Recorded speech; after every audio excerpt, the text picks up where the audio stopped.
Hududga Samarqand gaz ta'minoti filiali tomonidan bugungi kunda viloyatning barcha hududlarida sohada korrupsiyaning oldini olishga qaratilgan targ'ibot ishlari olib borilmoqda. Buning uchun davra suhbatlari tashkil etilib, xodimlar bilan ochiq muloqotlar o'tkazilmoqda. Shu maqsadda navbatdagi tadbir Jomboy tuman gaz ta'minoti bo'limida tashkil qilindi.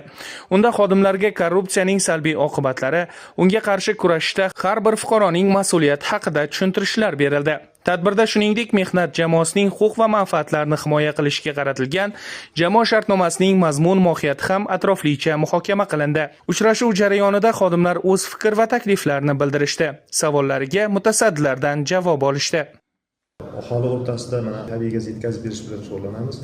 Mana shu aholi va ulgurji iste'molchilarga tabiiy gaz yetkazib berishda korrupsion holatlarda yuz bermasligi to'g'risida mana katta yig'ilish bo'ldi.